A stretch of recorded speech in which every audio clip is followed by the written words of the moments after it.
اگر ہم نے بہت سارا پڑھ لیا ہے، سب کر لیا، تو اس وقت ہماری سب سے الٹیمیٹ جو گول ہے وہ ہونی چاہیے کریئر ڈیولپمنٹ. لیکن آپ یہ سمجھیں کہ اگر ہم کریئر کو اپنا فوکس بنا کے اپنے گھر کو بھولتے ہیں، تعالیٰ کے بنائے ہوئے سسٹم کے اگینسٹ جا رہے ہیں.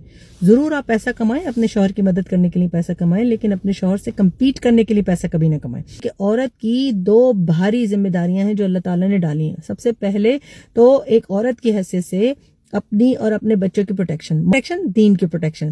یا دوسری پروٹیکشن کیا ہے ان کی، کہ گھر کو سنبھال کے بیٹھنے کی، گھر میں کوئی غلط چیز نہ آ جائے، گھر میں کوئی غلط انفلوئنس نہ آ جائے. آپ اپنے شوہر کی رضامندی سے، اپنے شوہر کے ساتھ میوچل انڈرسٹینڈنگ کے ساتھ دونوں باہر کماتے ہیں، پھر بھی آپ کی ٹاپ پرائیورٹی آپ کا گھر ہونا چاہیے. کیونکہ اللہ تعالیٰ نے آپ کو سسٹمیٹیکلی اس لیے کریٹ کیا ہے. سیفٹی سیکیورٹی کی ذمہ داری، نان نفقے کی ذمہ داری، کیئر ٹیکنگ کی ذمہ داری، سب آپ کے شوہر کی. اسی لیے اس کو لیڈر آف دا ہاؤس کیا.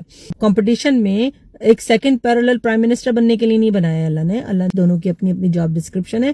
کمپٹیشن کے لیے نہیں، کمپلیمنٹ کرنے کے لیے، ایک دوسرے کو سپورٹ کرنے کے لیے. آپ گھر کے اندر سے کام کرتی ہیں، وہ گھر کے باہر سے کام کرتے ہیں. کریئر آپ کی فرسٹ پرائیورٹی نہیں ہونی چاہیے. آپ کا گھر آپ کی فرسٹ پرائیورٹی ہونا چاہیے.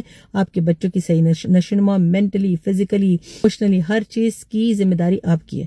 اگر آپ یہ سسٹم اللہ تعالیٰ کا بنایا ہوا اپنے گھر میں امپلیمنٹ کریں گی، آپ بھی خوش رہیں گی، آپ کے بچے بھی خوش رہیں گے، آپ کے شوہر بھی خوش رہیں گے، اور ہماری جو کمیونٹی ہے، یعنی کہ جو ہماری امہ ہے، اس کی فاؤنڈیشن خراب نہیں ہوگی.